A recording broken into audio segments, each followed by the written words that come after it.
Bwana Prime Minister, wewe ile kitu hiyo Kasongo ataonesha wewe, uliza mimi. The guy is pretending to be nice to you, but utakuja kuniambia. If he called me and the whole mountain, na sisi vile tumesoma na vile tunajifikiria tumejanuka. This, when he brought Raila, nikamuuliza huyu mzee umemuleta, asema bana, we are just managing this mzee, tumtafutie kitu kidogo ya kukula anyamaze.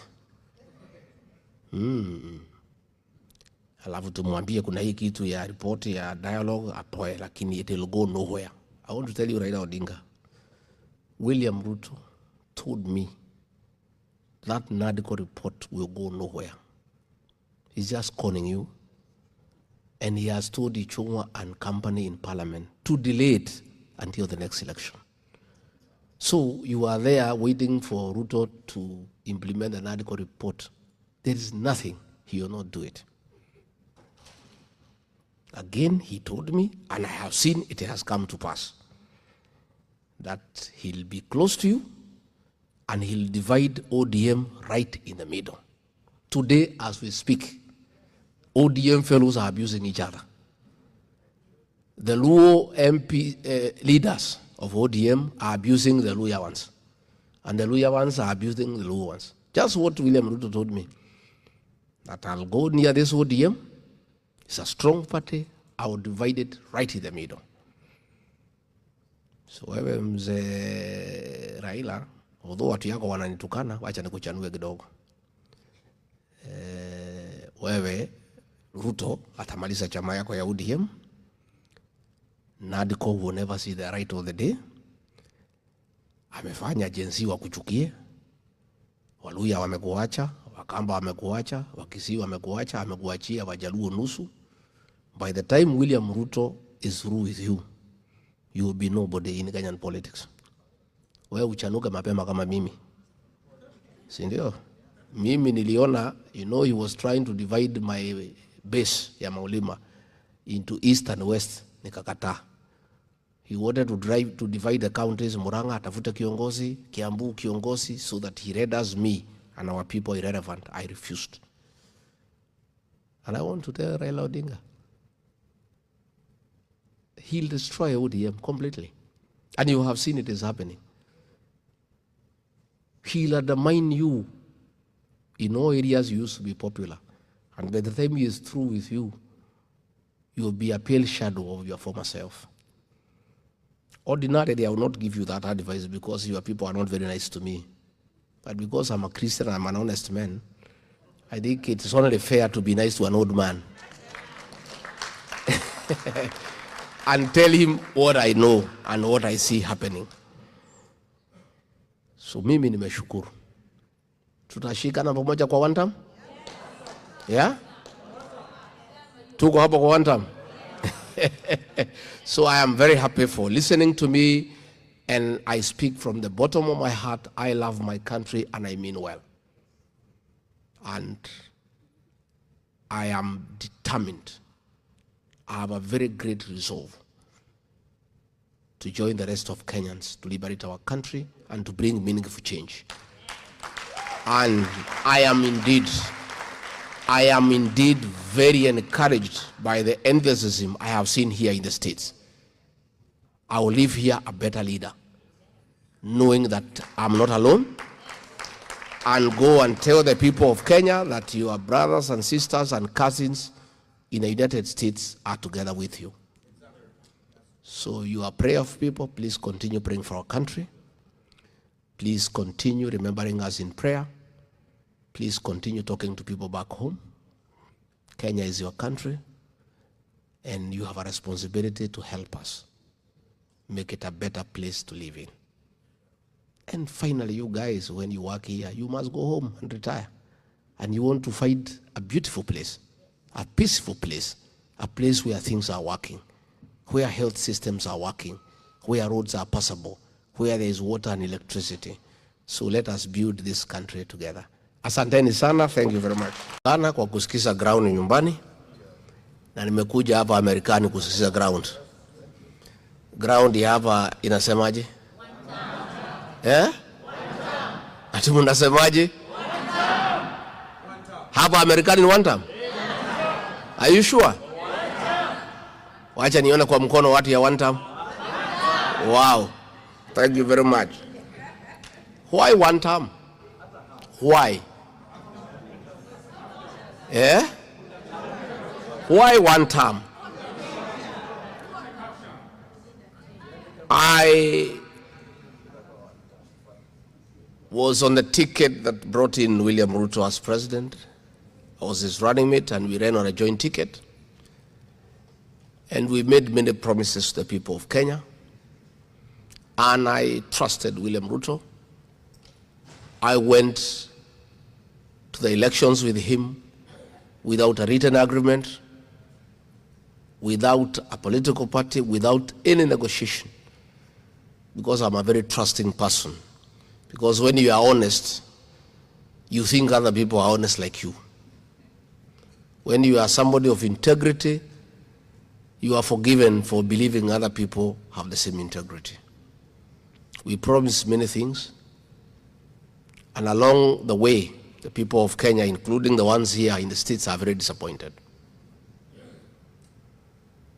And along the way, I found that I, just like the rest of Kenyans, had been deceived. All of us were conned. I heard William Ruto the other day say that the people who are opposing him are like wash conmen. He should go to the mirror and look at himself. All of us were conned, and most of us feel terrible about it. But we give ourselves encouragement that if bishops were conned, reverends, pastors, evangelists, prophets, people who live in America with the whites, yourselves, you are all conned. Who is regarding a villager from Wamonyoro? And you know why most of us fell into this trap is because we are Christians and we believe in God.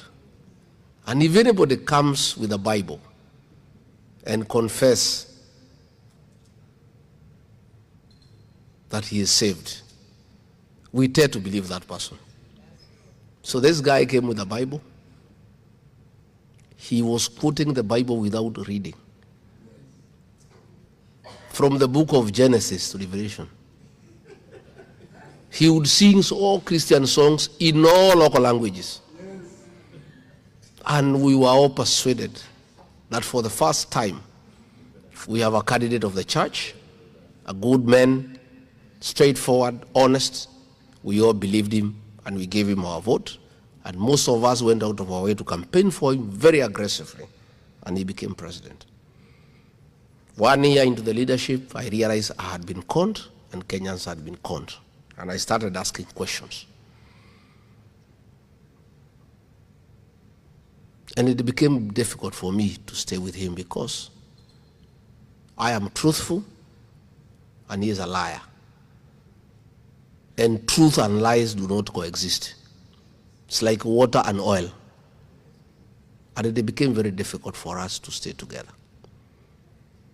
Mostly because of lying to the people of Kenya on all the promises we had given the people of Kenya.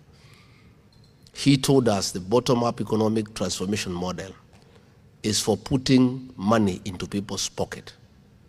Within 6 months, instead of putting money in the pockets of the Kenyan people, he came and removed the little they had in the pocket through excessive and unreasonable taxation. And I told him this is not right, it's not fair, it's not what we promised the people. And he said, those were just promises. That was just campaigning, my friend. I said, but we told the people, we promised them. Along the way, it became very difficult because we did the exact opposite of what we had promised the people. We had told the people of Kenya we shall never carry out evictions and demolitions without giving people adequate notice and giving them alternative accommodation. And that started in earnest. When I raised it, I was told off. Corruption, stealing of public funds. The e-citizen platform is a conduit for theft of public funds. The Auditor General has issued a report to say those funds cannot be traced. More than 45 billion Kenya shillings that have been collected through the e-citizen. That money cannot be found anywhere. The affordable housing program is a con. Governments all over the world don't put up houses for people. Governments provide services, roads, water, electricity, drainage, sewage. And then the private sector will do the houses. Mwai Kibaki, the celebrated third president of the Republic of Kenya, never did any housing program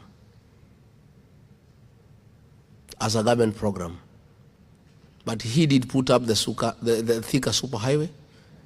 He opened up all the bypasses, and the houses came up on their own without his intervention, without any government intervention. That's the way you do housing. You don't have to do houses. You just put up the infrastructure, and the Kenyan people will do the houses. So things became very difficult. The opposition was captured. Raila was bought and pocketed, and he started singing. He became a member of the praise and worship team. But he became the soloist. Parliament was captured. All institutions of oversight were captured, and there was nobody to talk for the people of Kenya. As it happens, nature abhors vacuum. So, since there was nobody to talk for the people of Kenya, some little boys and girls not known by anybody before, called the Gen Zs, came up to fill up that space and started demanding transparency and accountability for the people of Kenya. They started challenging taxation. And that is where now I differed completely with William Ruto. He went for these children with the brutal efficiency. Young children were abducted and held incommunicado and tortured into silence. Then the killing began. And that's when I told him it is not acceptable and I cannot be party to it.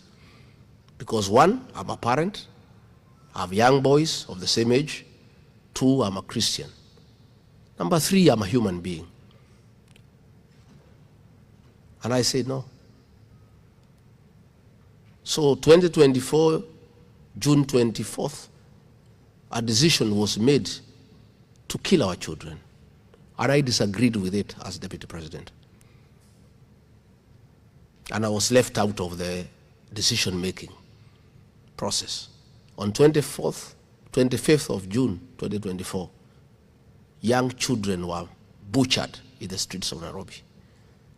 I flew to Mombasa, I called a press conference as Deputy President, and I told William Ruto off. And I told him it's unacceptable to kill children. And I'm not part of it. And I condemned it as Deputy President. And of course, he began the process of removing me from office because of calling him out publicly. I had a choice to play along, let him kill children, be part of it, allow him to steal everything from Kenya, and stay in office and be a happy guy, fly all over the world, have security, have money and all that. But I chose to sacrifice my job for the sake of our children, for the sake of our country. And that's when he mobilized Parliament, spent over 5 billion shillings to bribe members of Parliament and the Senate to get me out of office. Along the way, he offered me 2 billion shillings to resign peacefully. I refused. I said I'll stand for the truth and for the people of Kenya. And since I left office, that is what I have done. And I have, with other leaders, kept the government in check and stopped most of the excesses. Had I mellowed and chickened out the way I was being advised by people to lie low and come and hide here in America, the wanton killing of our children, the raping of the Kenyan economy would have been to unprecedented levels. I don't want to blow my own trumpet, but in my own small way, alongside other Kenyans, I have made some contribution to check William Ruto and government and slow them down.